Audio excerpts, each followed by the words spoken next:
শুভবিবাহ সিরিয়ালের আজকের আপডেট। এপিসোডের শুরুতেই দেখা যায় কিংশুক লাহিড়ী বিচ্ছুকে নিজের আস্তানায় ধরে এনে সামনে বসায়। বিচ্ছুর মুখের দিকে তাকিয়েই কিংশুক স্তব্ধ হয়ে যায়।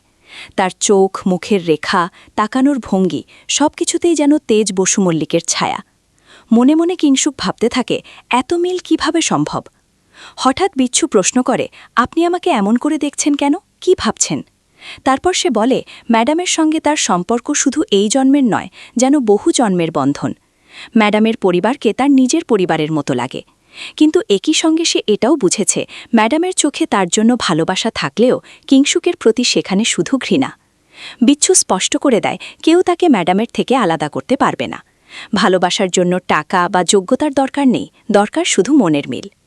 এই কথা শুনে কিংশুক হঠাৎ রেগে গিয়ে বিচ্ছুকে মারধর করে এবং জোর গলায় জানতে চায় তার আসল পরিচয় কি, নাম কি, পরিবার কোথায়। জবাবে বিচ্ছু বলে, সে নিজের অতীত সম্পর্কে কিছুই জানে না। কে সে, কোথা থেকে এসেছে, কিছুই তার মনে নেই।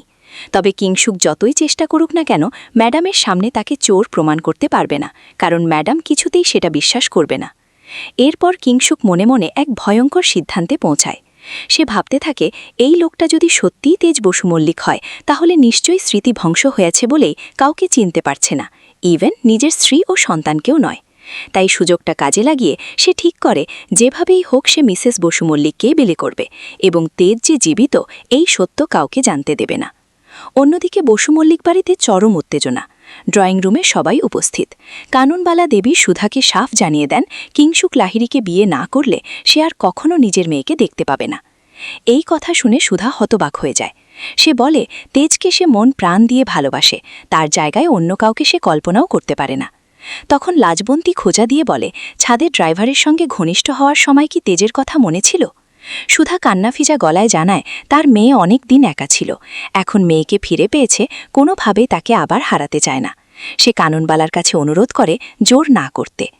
এরপর আবার দৃশ্য যায় কিংশুকের ডেরায়। কিংশুক বিচ্ছুকে হুমকি দেয়, সত্য না বললে তার লোকজন তাকে কেটে নদীতে ফেলে দেবে। নদীর কথা শুনে বিচ্ছু অবাক হয়ে বলে, নদীতেই তো সে সব হারিয়েছে, আবার নদীতেই ছেড়ে দিলে নিজের জায়গায় ফিরে যাবে। এই কথা শুনে কিংশুক চমকে যায়। বিচ্ছু তখন জানায়, সে নদীতে ভেসে এসেছিল, চুমকিই তাকে বাঁচিয়েছিল। সে কোনো অপরাধী নয়, তার একটাই পরিচয়, সে বিচ্ছু, ওই বাড়ির ড্রাইভার। ঠিক সেই সময় সুধার ফোন আসে কিংশুকের কাছে। ফোন কেটে দিয়ে কিংশুক বিচ্ছুকে জানায়, তার ম্যাডাম নাকি তাকে ভালোবাসে এবং বিয়ের কথা বলতেই ফোন করেছে। সে এখনই বসু মল্লিক বাড়ি যাচ্ছে। বিচ্ছু আতঙ্কিত হয়ে বলে, ম্যাডাম এটা কখনো করতে পারে না। কিন্তু কিংশুক আর কিছু না শুনেই বেরিয়ে যায়। বসু মল্লিক বাড়িতে তখন পরিস্থিতি আরও কঠিন। সুধা কোনোভাবেই বিয়েতে রাজি না হওয়ায় কানুনবালা দেবী হঠাৎ বলে বসেন, এই বিয়ে না হলে তিনি আত্মঘাতী হবেন। সবাই ভয়ে কেঁপে ওঠে। সুধা অনুরোধ করে, এমন ভয়ঙ্কর শপথ যেন তাকে নিতে বাধ্য না করা হয়। এরপর ইন্দ্রজিৎ বসু মল্লিক জানায়, বাড়ি, ব্যবসা, সম্পত্তি সব এখন কিংশুকের নামে। বিয়ে না হলে তারা পথে বসবে। ঝিনুক যুক্তি দেয়, কাজ পাওয়া যেতে পারে, কিন্তু তখন প্রশ্ন ওঠে, সবাই কোথায় থাকবে?